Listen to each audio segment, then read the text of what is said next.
Hello and welcome to the Come Alive podcast. I'm your host, Mehermi Chandani.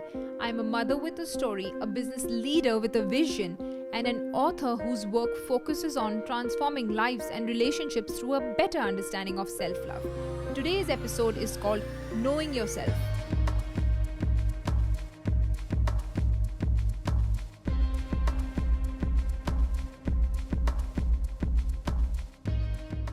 If you have read my book, Come Alive, Don't Just Exist, you will know that this is the first phase in the 5-phase journey I outline in the book. In this episode, you will learn the importance of knowing yourself and how to uncover the real you.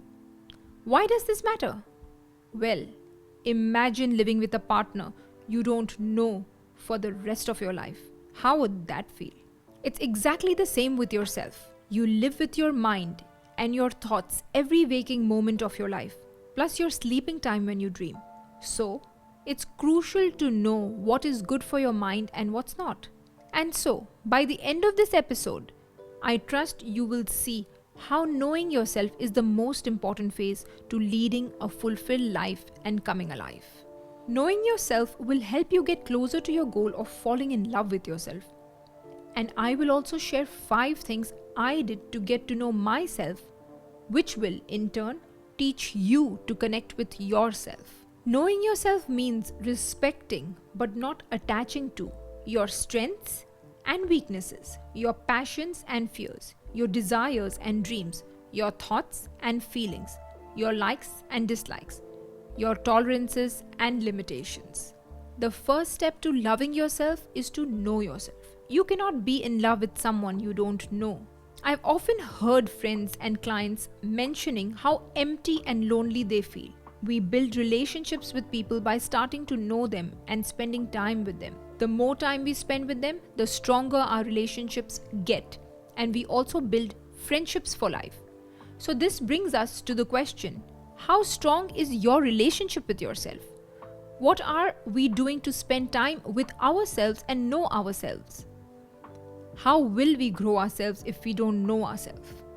With regards to my story, well, I knew everything about my husband a few years into our marriage. I knew more about him than I knew about myself. How often do we do something like that? Almost always.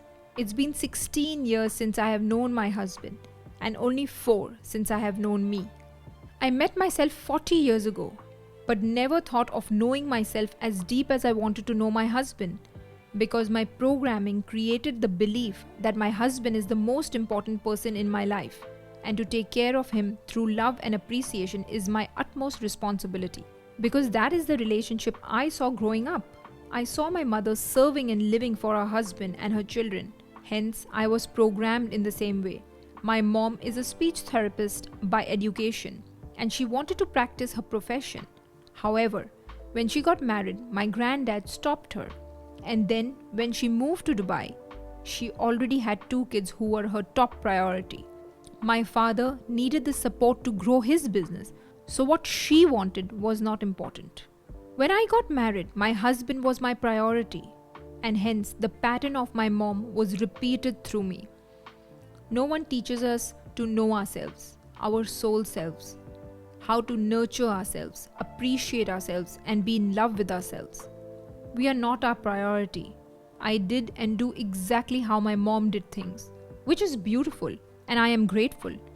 But it didn't teach me to look at me and honor myself. In the past, we were not aware.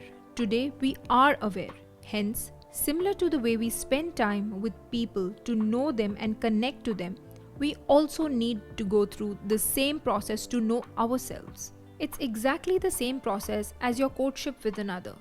The only difference is, it's with yourself and has to be forever. You must be your own priority. So how do we make ourselves our priority and know ourselves?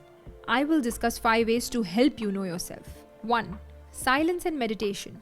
Meditation is a means to move beyond your analytic mind, so you can access your subconscious mind, as that's where the magic begins.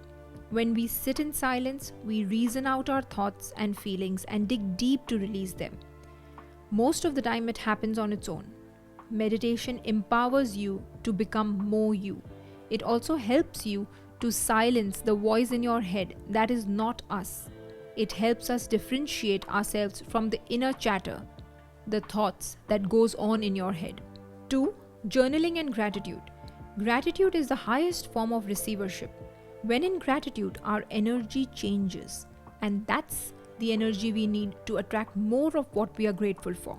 When we journal gratitude, it helps reflections, provides an emotional outlet, helps reduce stress, and shifts our energy.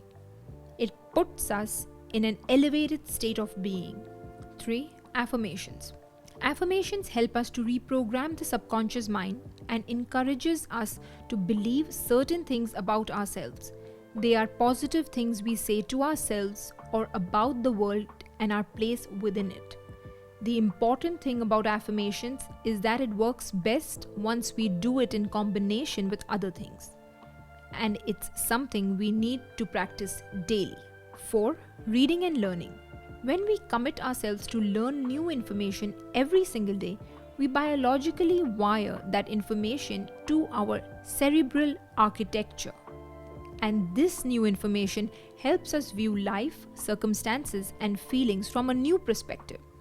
When we have new perspectives, we make informed choices of our thoughts and actions. It also helps us react better. This is the quote I live by. The quality of your life, fulfillment, and success is not dependent on your circumstances but how we respond to them. Miles Hilton Barber. So remember, learning is for the mind what air is for your body. 5. Exercise. Exercise stimulates the body to release proteins and other chemicals that improve the structure and function of our brain. Exercise helps maintain our health, so we remain fit. It helps with mental fitness and we are able to focus on all the 5 ways to know ourselves. It also provides us with renewed and increased energy to manage our day with more power.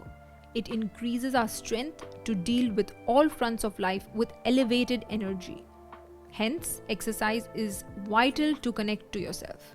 So these are the 5 ways that help me to know myself better. I would encourage you to try them because if you don't know who you are, then your life could end up consisting of assumptions or self-conflict. There will always be something lacking in life, like something is missing. The choice is yours. Do you want to be aligned to your soul and live a limitlessly powerful life? Or waste a lifetime serving the needs of the person you assume you are? I think you know the answer, and I'm asking you to take action today. Thank you for listening to this episode of the Come Alive podcast. If you enjoyed the show, please leave us a 5-star rating and review on Apple Podcast. Hit the follow button on Spotify and share the podcast with anyone who needs to hear it. If you are watching the visual podcast on YouTube, make sure you hit the subscribe button and the notification bell, as well as leave us a like and a comment. I look forward to us talking on the next episode. Thank you and lots of love.